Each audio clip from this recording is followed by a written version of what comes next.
Assalamualaikum. Good afternoon. It's always pleasure to be here and interacting with you. I think all of you know about hemorrhoids. It's just a group discussion. So I'll be acting as a facilitator and I'll be expecting your input in the discussion of this disease. So one thing is very common. Hemorrhoids is a very common pathology. In general surgical OPD, I would say 30 to 40 patient every day is some kind of perianal or hemorrhoidal disease. And according to literature, around 2/3 of population experience sometime in their life a kind of hemorrhoidal disease. So understanding about the pathophysiology and management principle is today's objective of this discussion.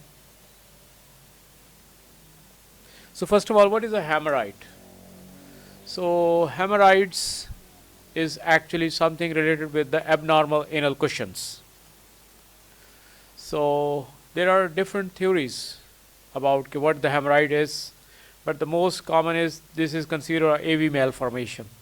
So there are normal anal cushions which contain arterioles and venules, and some people say it's a both pathology related with the arteries and veins, and some theories says it is the something wrong with the venous plexus in the anal cushion that result in abnormal dilation of these anal cushion that give rise symptoms, bleeding, and sometimes prolapse, discomfort. So we will be discussing all these things. So abnormal large bulging due to swollen and inflamed vein. So there are two things. One is the bulging and dilation, and second thing is the inflammation. So there is ongoing inflammatory process. So you must have observed there are patients with hemorrhoids, they are doing quite well. Suddenly they have spell of symptoms. So hemorrhoids gets engorged, become painful, and they bleed and quite painful, and then it takes some time. And then again after some time you see they are back to their normal life. So this is the normal pattern of this hemorrhoidal disease.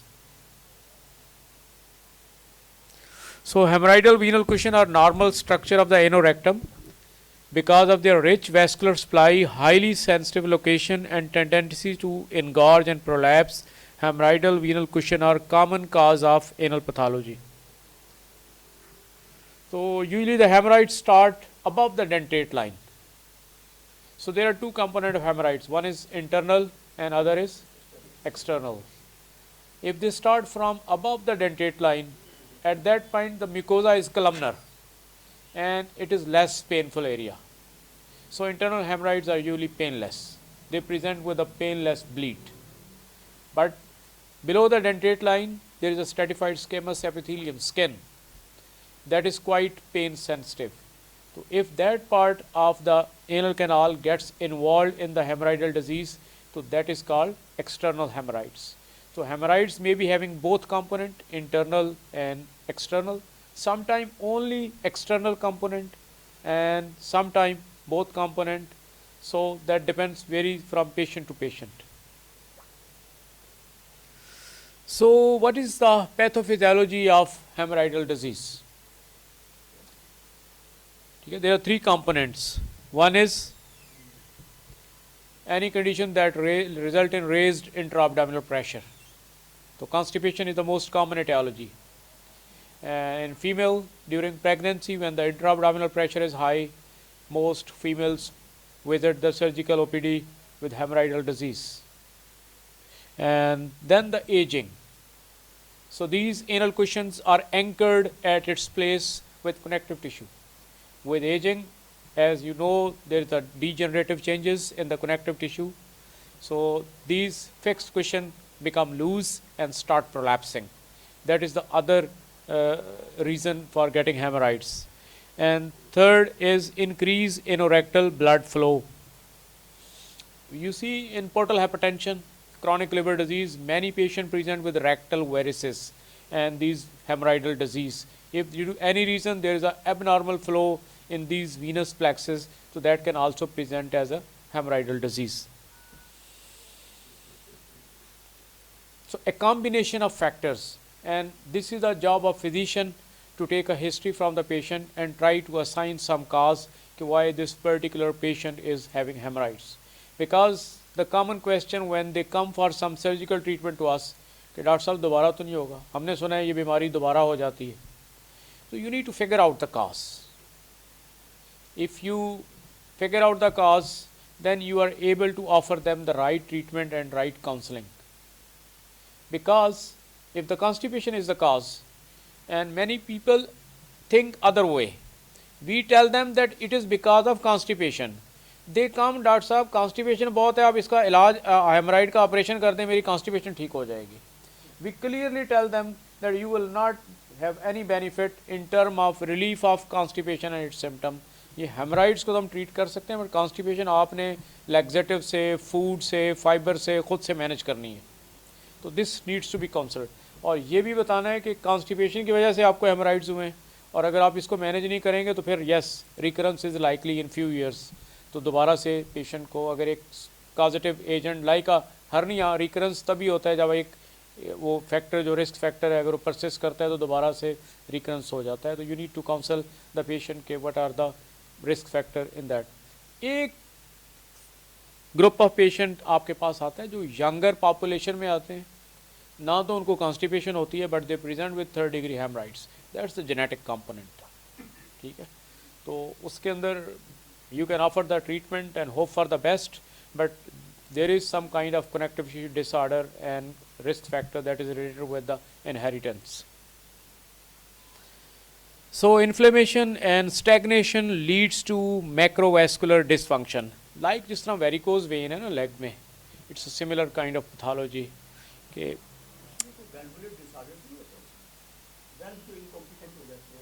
yes, but stagnation is common in both. उसमें भी there is something related to the stagnation.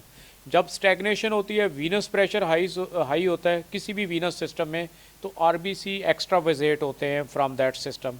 जब RBC vein से venule से बाहर निकलते हैं तो फिर वो RBC degrade होते हैं. जब RBC degrade होते हैं तो उसमें से hemoglobin breakdown होता है, और जो iron है it's quite inflammatory. So that's why in hemorrhoids there is always component of inflammation. With stasis and raised venous pressure, when there is a leakage of white cell and RBC, the breakdown result in local inflammation in that area.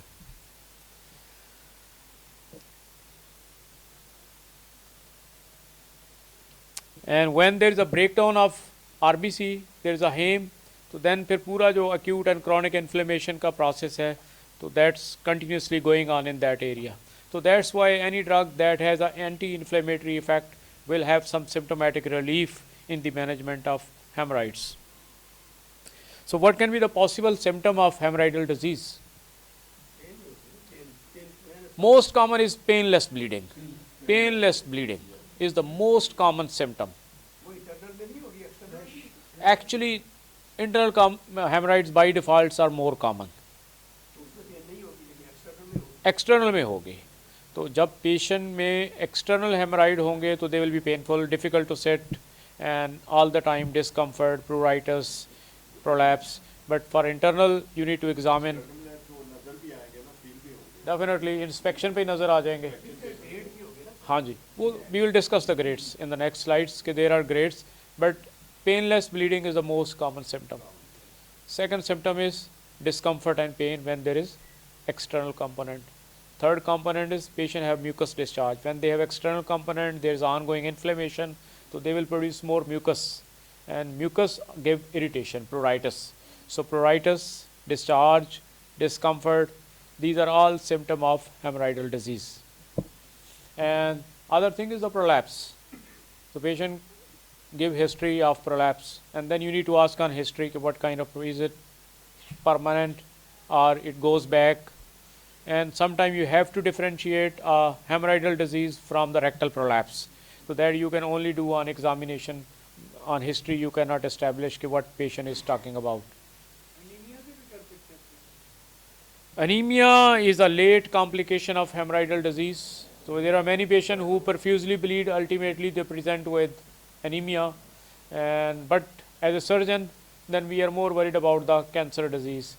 Because in hemorrhoids, usually there is a bleeding, but very few of them present with 6 HB, 7 HB. Most of them they manage. And actually, this is the next topic, when to refer for further evaluation. Because to our experience, any patient who present with bleeding per rectum is presumed to be having hemorrhoids. And many of us start hemorrhoidal treatment without examining them. And it is quite common that we have patients who are undergoing medical treatment and sometime unfortunately hemorrhoidectomy, and then they present with obstruction. Then we come to know, okay, 5 centimeter from the anal word there was a rectal cancer, and it was a secondary hemorrhoids, and it was being treated medically and surgically. So as a matter of principle, previous guidelines were any patient who is more than 50 should have a flexible sigmoidoscopy before offering any treatment for hemorrhoids. But unfortunately, in this part of world, now we are coming across younger patient with colorectal carcinoma. In the last 1 year, we have seen colorectal cancer in 20, 25, 30, 35, in all age group. So taking a history, if the patient, most important is ask about the bleeding. Usually in hemorrhoid is a fresh blood. So if it is altered blood, so it should raise suspicion, number one. Number two, presence of mucus. If there is a excessive mucus, so then there is a possibility it may be ulcerative colitis, because there are many patients of ulcerative colitis who are being treated as a case of hemorrhoids, and ultimately they are diagnosed when they are not responding that this was a case of ulcerative colitis. But in ulcerative colitis, most of the patient will be having increased frequency of stool, diarrhea or increased frequency of stool. In hemorrhoids, most of the patient says that they pass normals to well-formed stool, but it is painless bleed or prolapse. If there is a change in bowel habits, there is a diarrhea, there is a symptom of obstruction, tenesmus, so then they need right from the beginning further evaluation to rule out any proximal pathology. So risk factor for hemorrhoids we already discussed. It's constipation, diarrhea, pregnancy, low fiber, because in the West the incidence of hemorrhoid is towards rise because of their Western food, aging and familial. So this is just a classification of hemorrhoids. So hemorrhoids can be classified as a grade 1. Grade 1 वो है जो prolapse नहीं करता, dentate line से above है, internal hemorrhoid, that is called grade 1. Grade 2 हम उसको कहते हैं जो कि prolapse होते हैं during passing stool but spontaneously reduce उसको हम grade 2 कहते हैं. Grade 3 वो है जो manually patient को reduce करना पड़ता है, ठीक है. और grade 4 वो है कि वो वापस नहीं जाता. Once it permanently like a incarcerated hernia, it's stuck outside and it never goes back. All the time it's outside. That is called grade 4. So there are 4 grades of hemorrhoids. So as we discussed, this is a proctoscopic picture of grade 1 hemorrhoids. So you cannot see with the naked eye because it is above the dentate line. In the first image, this is the proctoscopic image. In the grade 2, they can be visible on straining. In the grade 3 and then grade 4 are the one which you cannot put them back even if you want to reduce. Sign, symptom हमने discuss कर लिए हैं. It can be painless bleed, it can be pruritus, discharge, prolapse. So these can be the all possible symptoms of hemorrhoids. So what is the difference between internal and external hemorrhoids? So internal are above the dentate line and external are below the dentate line. Their epithelial linings are different. Above the dentate line is the columnar epithelium, normal colon mucosa, and below the dentate line is the skin, and it's painful. So if the hemorrhoid disease is extending below the dentate line, so it will always be painful, and if it is above the dentate line, और इस principal का अगर आप में से कोई procedure करता है या इंजेक्शन देता है, तो that principle is you all of you know understand कि अगर ये गलती से band below the dentate line apply हो जाए तो then patient can not sleep for the next 2-3 days, it's quite painful. तो जब भी आपने बैंड या इंजेक्शन अप्लाई करना है, it always has to be above the dentate line, तो दैट्स अ पेनलेस एरिया. ठीक. So hemorrhoidal disease has a large impact on patient quality of life. ठीक है. That's self explanatory. Internal haemorrhoids तो anxiety होती है basically. किसी patient को भी जब टॉयलेट में they see for the first time blood, तो there is a lot of anxiety associated with that. They rush to the doctor and the family is panicked, the patient is in panic. But external hemorrhoids and advanced hemorrhoids, so they actually affect their quality of life, especially when there is external component. They cannot sit properly, they have poor quality of life, soiling of the cloth sometime, and blood stain. So there is a stress.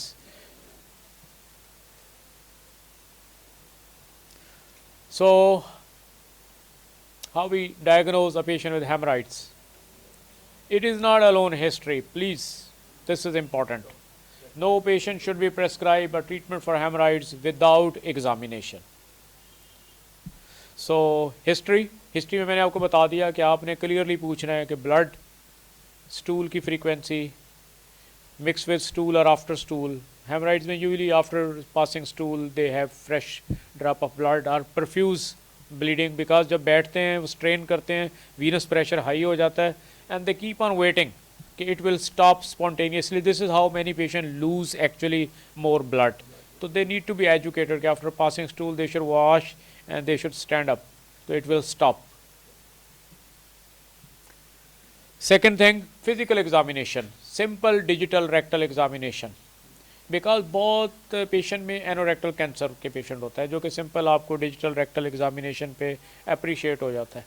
जो grade 1 grade 2 के haemorrhoids हैं उनके DRE normal होती है, आपको कोई haemorrhoid palpate नहीं हो सकता. अगर हेमराइड पैल्पेट हो रहा है तो इसका मतलब it's a complicated haemorrhoid. Simple grade 1 grade 2 haemorrhoids DRE पे पैल्पेट नहीं होते अनलेस फाइब्रोसिस ना हो, को पॉलिप ना हो, या वहाँ पे कोई ट्यूमर अल्सर को और चीज़ पड़ी हुई है. Simple haemorrhoids are not palpable. So doing a proctoscopy, अगर पेशेंट को कोई एक्टिव डिजीज़ नहीं है, पेनफुल नहीं है, तो proctoscopy at least distal third of rectum आप देख लेते हैं कि और कोई एक्टिव डिजीज़ नहीं है. और अगर कुछ भी सस्पिशियस लग रहा है which is you are not happy, तो then refer the patient to gastroenterologist for flexible sigmoidoscopy at least. Usually in Pakistan now this has gone to the, we do rigid sigmoidoscopy, but in Pakistan now it is gone most of the time to the gastroenterologist because flexible sigmoidoscopy is more convenient and comfortable for the patient as well. So how should we treating hemorrhoids? Most important, we have to treat the, so in pregnancy we don't operate, we don't do intervention, we reassure the patient, उनको laxative देते हैं, reassure करते हैं. Most of the patient after delivery they are okay, they get back to normal life. The patient need to be reassured if it is a hemorrhoids. Number one, all patients with hemorrhoids they don't require intervention. Especially for grade 1 hemorrhoids there is a strong recommendation with changes in lifestyle and with fiber diets and sometime local application and some pharmacological agent they can be managed. For grade 2 hemorrhoids there is a indication for bending and injections, and for symptomatic relief you can add on some pharmacological agent. And for grade 3 hemorrhoids and 4 hemorrhoids, so most people offer surgical intervention.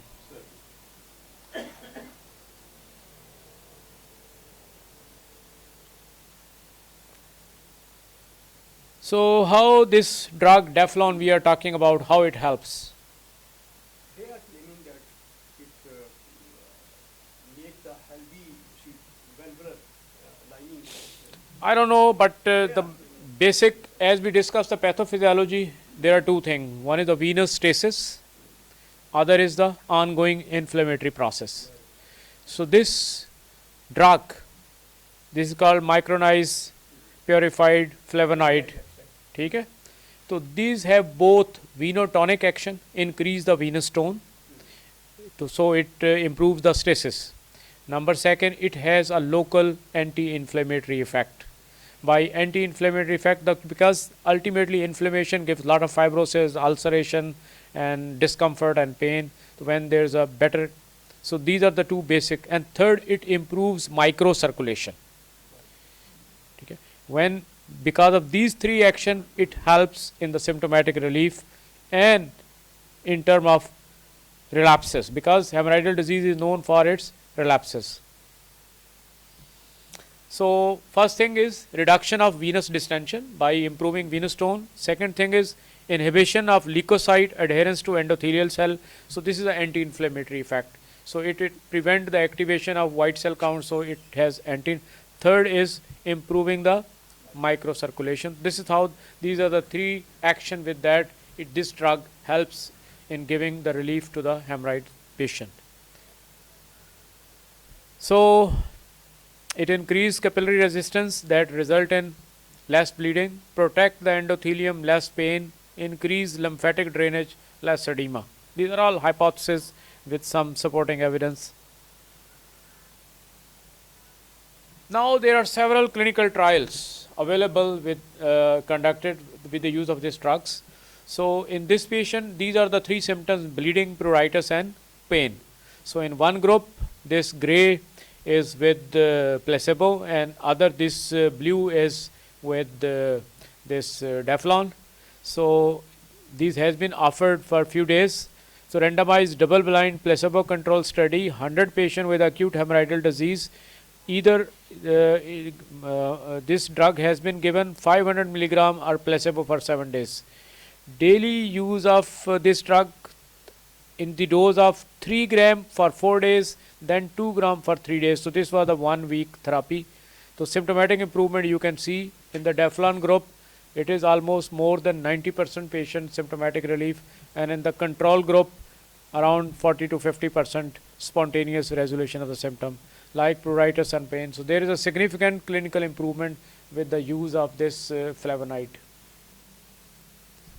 Another slide. If the patient is having acute hemorrhoidal bleed, सबसे ज़्यादा important ये है कि patient sometimes is not willing for neither for injection, nor for band, nor for surgery. He asks for some medicine. Okay, is there medicine? This is one of the proven medicine. So in this patient, again in acute hemorrhoidal disease, one group was offered this flavonoid in the dose that I discussed, 3 gram per day, 2 tablets 3 times a day. And in other group was the placebo. In the placebo group, on third day, 60%, 62% patient were bleeding, and in the Deflon group, 80% patient resolved, only 20% were bleeding. So there is a significant improvement in terms of acute stoppage of cessation of bleeding with the use of this drug.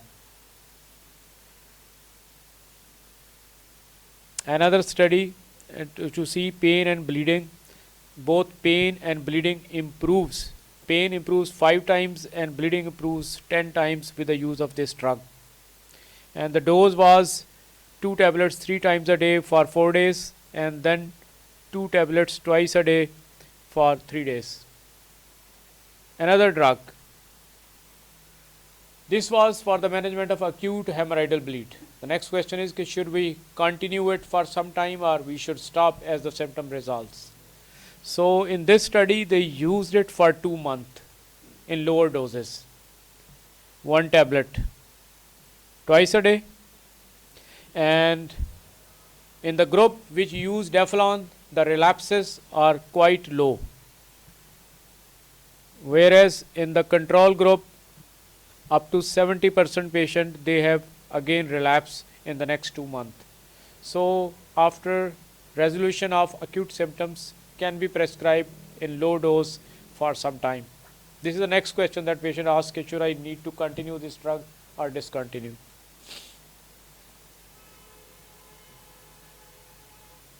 This is actually randomized control trial available which proves efficacy of this drug.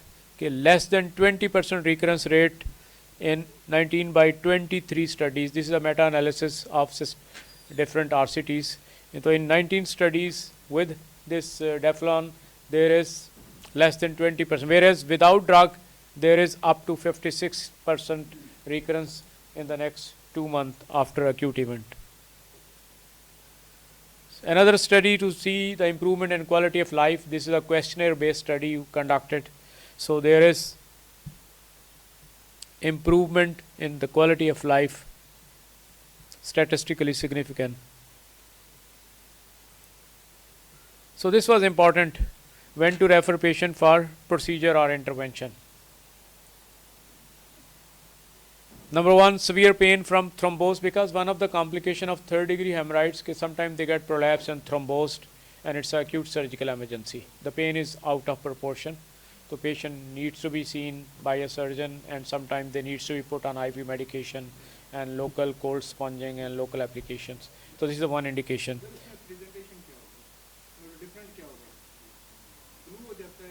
Patient का जो haemorrhoids है वो prolapse करके swell up हो जाता है, hard हो जाता है, सॉफ्ट नहीं रहता जो नॉर्मल वो होता है, और आउट ऑफ प्रोपोर्शन पेन होता है क्योंकि प्रोलैप्स होकर उसमें स्किन भी इन्वॉल्व होती है. पेशेंट को स्टूल पास करने में it's a horrible condition to see, because when you see swollen or patient says कि जी previously it used to go back but for the last 2 days it is stuck outside and that lot of pain, discomfort, swelling, तो फिर patient को आपको थोड़ा सा actively manage करना पड़ता है. Of course,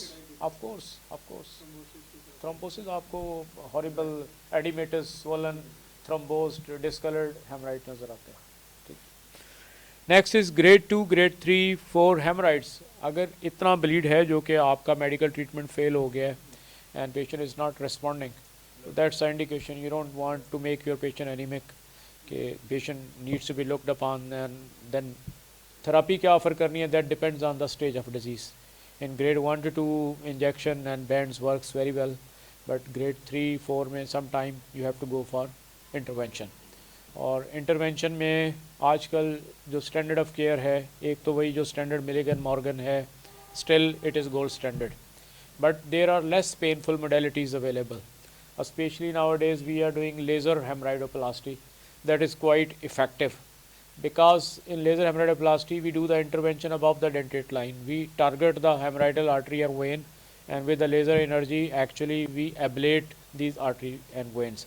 When the venous pressure drops, this hemorrhoidal cushion they regress, and the patient have a much better quality of life and less pain. Because ये प्राइवेट सेक्टर में तो शुरू हो गई है, हमारे पास है, लेकिन सरकारी में अभी हम कोशिश कर रहे हैं, may be we get machine here as well. ठीक है, तो it's a very simple procedure. नहीं, देखिए सारी जितनी हेमराइड का ट्रीटमेंट है वो हेमराइडल आर्टरी को टारगेट करते हैं.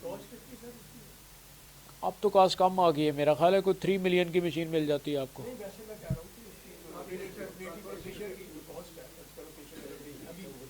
दैट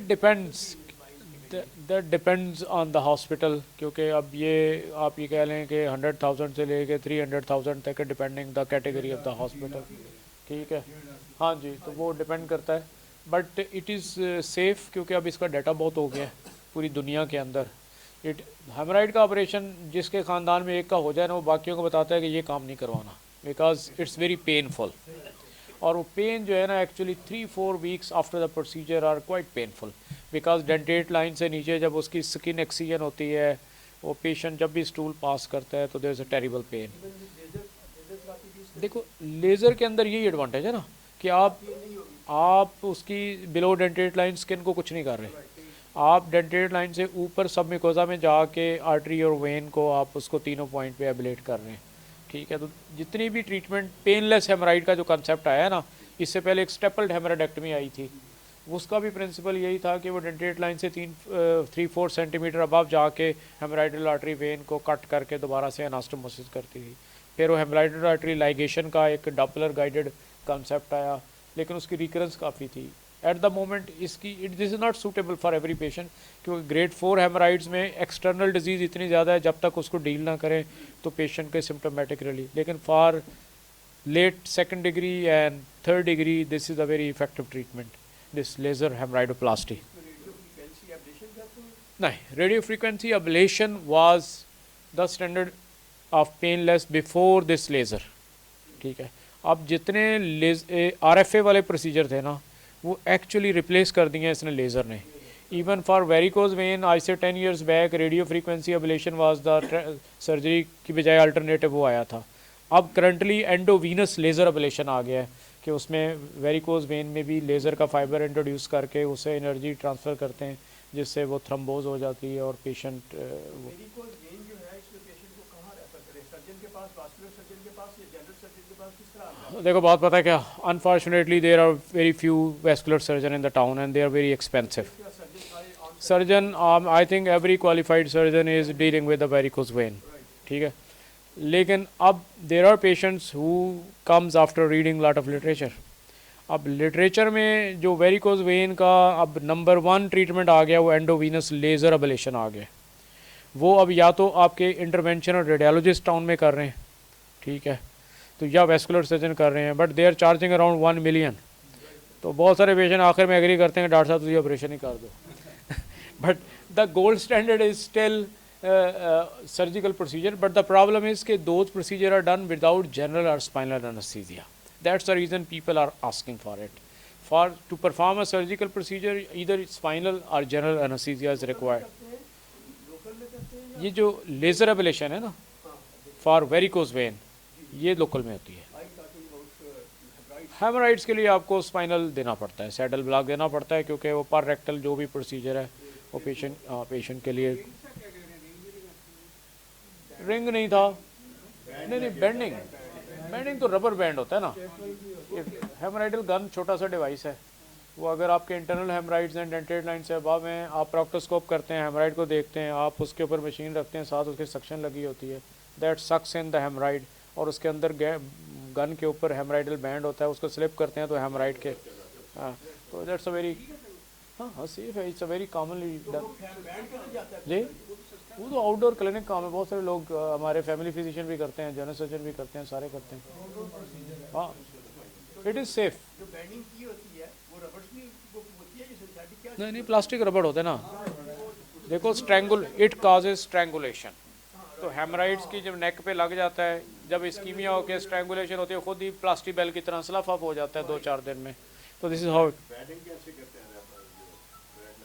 बैंड लाइगेशन भी प्रॉक्टोस्कोप के थ्रू करते हैं. हेमराइडल गन मिलती है, छोटा सा डिवाइस है, उस पर प्लास्टिक बैंड लोड हो जाता है और उसके साथ जो है ना आप करते हैं. इंजेक्शन का भी वही प्रिंसिपल तो वही है ना. वो इंजेक्शन तो सब मिकोजा में आप स्क्लेरोसिंग एजेंट देते हैं ना, वो फाइब्रोसिस करता है, उससे वो जो हेमराइडल आर्टरी है उसका ब्लॉकेज होता है. हाँ जी श्रिंक जी, this is still most widely practice, क्योंकि जी बिल्कुल हो रही है एवरी डू. हाँ जी, इंजेक्शन स्क्लेरोथेरेपी हाँ जी गोल्ड स्टैंडर्ड है अभी भी और वेरी इफेक्टिव एनालॉमेड है जी.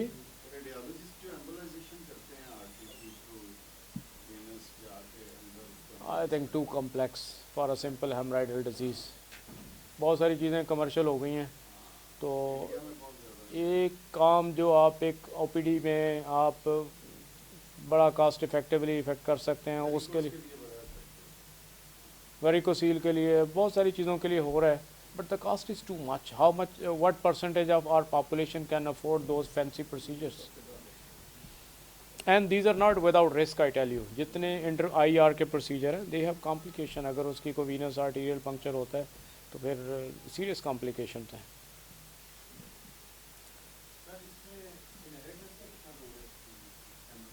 There is a group of patient जिनमें कोई रिस्क फैक्टर नहीं मिलता सिवाय इसके कि उनकी फैमिली के बहुत सारे मेंबर्स को होता है.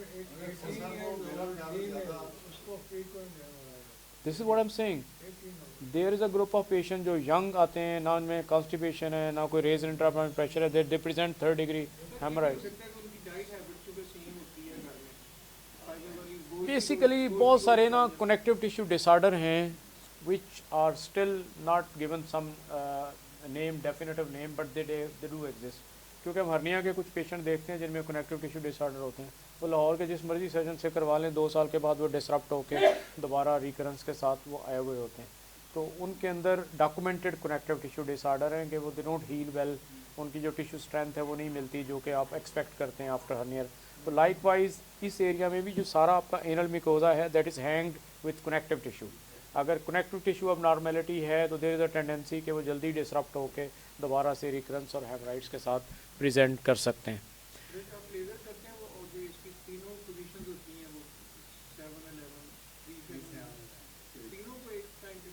जी बिल्कुल, तीनों को करते हैं.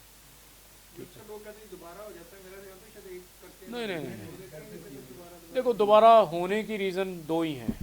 एक तो ये है कि सम टाइम अगर बाद का पेशेंट है मल्टीपल आर्टरीज, ठीक है, 3 तो आपने कर दी, लेकिन उसके साथ कोई और एक्टिव कोलेटरल पड़ा हुआ है तो वो फ्यूचर में दे सकता है। और दूसरा जो मैंने आपसे बताया कि अगर उसमें रिस्क फैक्टर एग्जिस्ट करता है तो that is another reason. And third is under treatment is always better than over treatment in this area. ठीक है, तो जब आप कोई भी ऑपरेशन कर रहे हैं, क्योंकि आप इसकी ओवर ट्रीटमेंट सर्जिकली करेंगे तो पेशेंट एनल स्टेनोसिस के साथ आता है, वो भी एक अजाब है।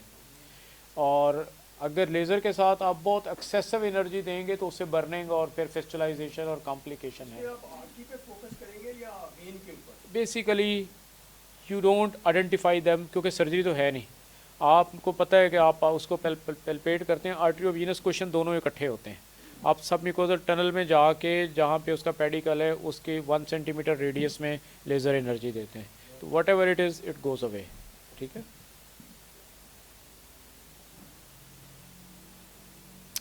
तीसरा था कि इट्स एडजुवेंट ट्रीटमेंट। ये जो हमारा डेफ्लॉन जिसकी हम बात कर रहे हैं कि आप कोई भी पेरिनेल प्रोसीजर अगर करते हैं, चाहे वो हेमराइडेक्टमी है, रेडियो फ्रीक्वेंसी एब्लेशन है, तो पेशेंट को तो पेशेंट को पोस्ट ऑपरेटिव या post procedure there is a lot of discomfort.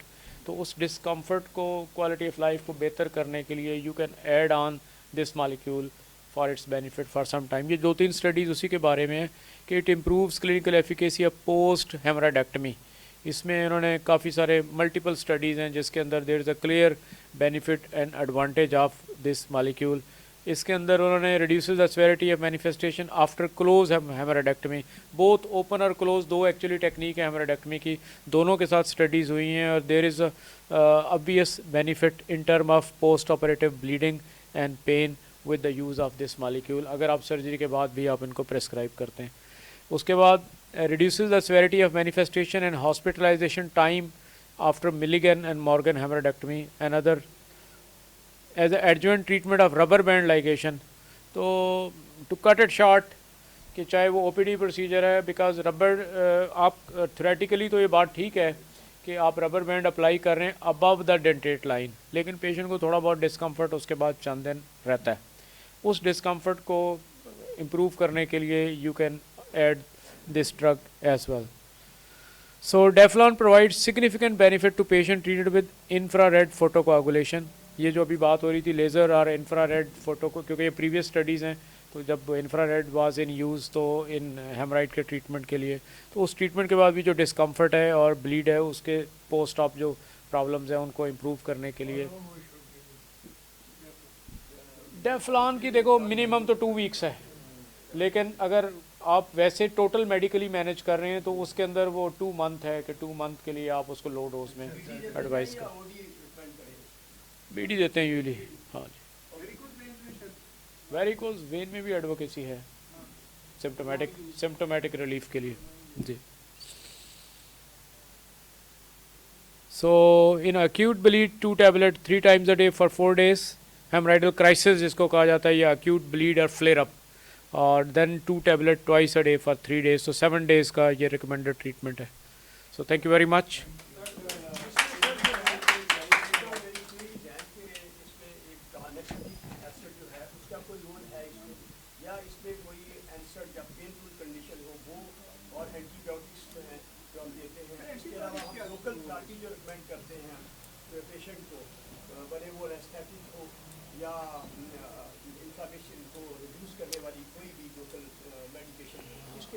I fully agree with you. जो हमारी एक्चुअल प्रैक्टिस है ना उसके अंदर एक्चुअली पेशेंट आता है आपके पास सिम्टम के साथ and patient want symptomatic relief. आप क्योंकि ये एक्सेसिबल एरिया है, इसके अंदर एक तो जितनी भी हेमराइडल ऑइंटमेंट है इनमें लो डोज स्टेरॉइड होता है, जिस तरह ट्रोनलेन हो गया या हेडेंसा हो गया सर, नहीं ट्रोनलेन में लो डोज स्टेरॉइड है। ठीक है, तो इन सब का कोई भी जो, क्योंकि एक कंपोनेंट हमने हेमराइड का डिस्कस किया एक्यूट इन्फ्लेमेशन, तो steroid has a strong anti inflammatory property, लेकिन इसमें काशन यही है कि for long term not recommended because skin की थिनिंग हो जाती है और फ्यूचर प्रॉब्लम होते हैं। तो it should always be offered patient को बता के फॉर 1 week 2 weeks, पेशेंट पर इंडेफिनिट 2 साल लगा रहता है और then they come up with another problem related to the skin and prolonged use of steroids।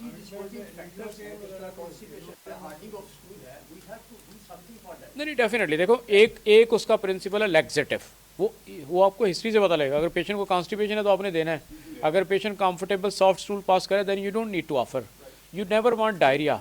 अगर इसकी आप एटियोलॉजी में जाएँ ना तो constipation and diarrhoea both are the risk factor, ठीक है। तो हेमराइड्स के पेशेंट में कभी भी ना आप आफ्टर सर्जरी और with medical management you want he should be passing comfortable soft stool not lose motion, ठीक है। तो अगर पेशेंट को ज़रूरत है तो उसको टाइट्रेट कर लें उसका जो लैक्सेटिव है, तो लोकल एप्लीकेशन दे सकते हैं। अगर डिस्कम्फर्ट है तो लोकल एनेस्थेटिक भी दे सकते हैं। और एंटीबायोटिक्स इज़, हाँ antibiotics are not advisable. Antibiotics सिर्फ हम देते हैं स्ट्रैंगुलेटेड हेमराइड्स में, जो हमने एक चीज़ यूज़ की थी ना कि जिसको आपने, हाँ स्ट्रैंगुलेटेड हेमराइड्स है तो उसमें सिप्रोफ्लॉक्सासिन और मेट्रोनिडाज़ोल दोनों हम ऐड करते हैं, लेकिन सिंपल हेमराइडल डिजीज़ में एंटीबायोटिक का बिल्कुल कोई रोल नहीं है। बाकी जो जी जी प्लीज़, एंटी इन्फ्लेमेटरी देखें बात यह है, देखो जिस तरह से डेवलॉन के ट्रायल हैं मे बी आपको you find few trials but कोई एस्टेब्लिश गाइडलाइंस में नहीं है, ठीक है। लेकिन एनसेड्स अगर पेशेंट का बहुत आउट ऑफ प्रोपोर्शन पेन है तो definitely you have to add some analgesia as well to control the local symptom. देखो दिस अ वेरी कंट्रोवर्शियल, कुछ चीज़ें ऐसी हैं जो मेरा ख्याल है शायद ना हमारी ज़िंदगी में ना बात कभी इस्टेब्लिश नहीं होनी। इसी तरह ये ट्रांजामीन ट्रांसएग्जामिक एसिड का है, पहले ये बिल्कुल आउट ऑफ प्रैक्टिस हो गए थे, लेकिन अभी की अगर बात करें it is strongly recommended in all sort of bleed. PPH में अब स्ट्रांग रोल है, ट्रामा पेशेंट में स्ट्रांग रोल है कि एक पेशेंट इमरजेंसी में ट्रामा में आया है और मैसिव ब्लीड है तो आपने उसको ट्रांजामीन देना है, ठीक है। तो any surgical bleed has some benefit, वो अब स्टडीज़ हैं जो कि इनका काफ़ी जो है ना सिग्निफिकेंट इम्पैक्ट है, तो ट्रांजामीन का रोल है। हेमराइड्स के अंदर एज सच को स्टडी हमें ट्रांजामीन की नहीं मिलती, बट अक्यूट ब्लीड में बिल्कुल एक और आरसीटी आपको करना पड़ेगा, ठीक है। यू कैन डू इट, बहुत सारे लोग ऑलरेडी दे रहे हैं कि जब हेमराइडल ब्लीड आता है तो उसको वो डेफलॉन के साथ ट्रांजामीन भी ऐड कर सकते थे, but we don't find study, but इस पर फर्दर हो सकता है आरसीटीज़ आ जाएँ।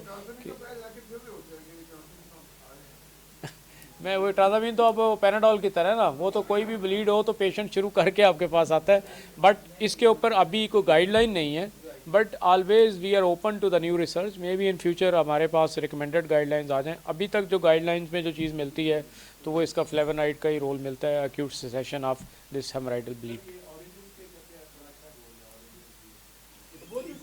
आई थिंक देखिए हेल्दी लाइफस्टाइल का तो हर चीज़ में रोल है।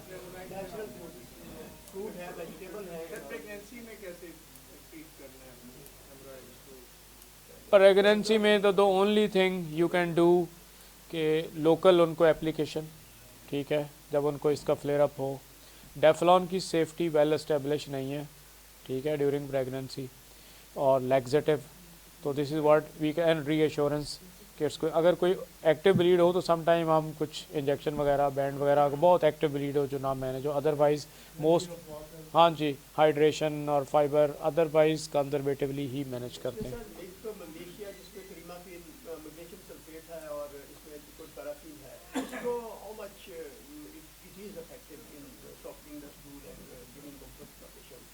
मेरा ये ख्याल है कि अनफॉर्चुनेटली अब सारे यहाँ बैठे हुए हैं, चलो वी आर डिस्कसिंग दिस, ये जो हमारी फार्मास्यूटिकल कंपनीज़ है ना, इन्होंने बहुत सारी जो सिंपल इफ़ेक्टिव ड्रग्स थी उनको फेज़ आउट कर दिया, ठीक है। मैं वही कह रहा हूँ, मैं वही बता रहा हूँ। नहीं क्रेमा देखो देखो मेरा सारे देखो बात पता है क्या, हम सब की अपनी अपनी प्रेफरेंसेस हैं और पेशेंट की भी अपनी प्रेफरेंसेस हैं। व्हेन यू प्रेस्क्राइब समथिंग तो पेशेंट आपको खुद ही कहता है I am already taking this and it works very well with me, ये तो मैंने बड़ा अर्सा इस्तेमाल किया है, इट डजंट सूट। तो you have to listen to the patient and some time titrate your medicine and you have to hit and try. हर पेशेंट की फिजियोलॉजी फ़र्क है एंड रिस्पॉन्स फ़र्क है। मैं ये समझता हूँ कि being very rigid in prescribing one laxative, the good idea is कि you keep your patient in follow up and titrate. अगर if one drug is not working तो you can always try another one. मेरे पास एक patient आया, मैं चलो आपसे this is the last thing I am sharing. अभी he was a father of a doctor and he was crying when he walked into my clinic. वो eight one time कोई लेग्जोबिरान की हाफ बॉटल एक दिन में ले रहा था, मूव काल के शाशे ले रहा था सुबह शाम, ठीक है, इसबगोल भी ले रहा था, but still he was constipated. So much so कि हमने कहा कि कोई ऑर्गेनिक पैथोलॉजी ना हो। हमने उसकी थायराइड प्रोफाइल भी करवाई, कोलोनोस्कोपी भी करवाई, वट एवर वॉज पॉसिबल। तो there was no pathology known, and it took us a while, and surprisingly after 2-3 months he got all right. कि what was going, he was around 65, what was going with the gut at one time, वो half lexapro in the morning, half in the evening, with 2 Movcal sachet, Conspic and whatever drugs you can think about he was taking, and it was doing nothing. So sometimes you have difficult patient where constipation is resistant, so then you need to try different combination and find out the solution. The only one thing is that you should not be treating an obstructed patient.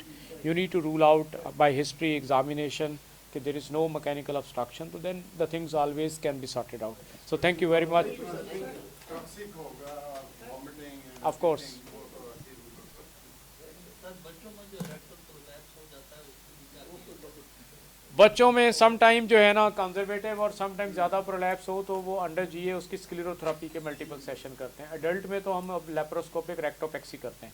अगर adult हो, significant prolapse हो, तो पहले हम open surgery करते थे रेक्टोपेक्सी, अब laparoscopic रेक्टोपेक्सी। लेकिन बच्चों में यूजली कंजर्वेटिवली मैनेज करते हैं, या फिर अगर ज़्यादा प्रोलैप्स हो तो पीड सर्जरी वाले उसको अंडर जीए लेथार्डिन पोजीशन में सब मिकोजा स्क्लेरोजिंग एजेंट के 2-3 सेशन करते हैं, उससे मोस्ट ऑफ देम सेटल।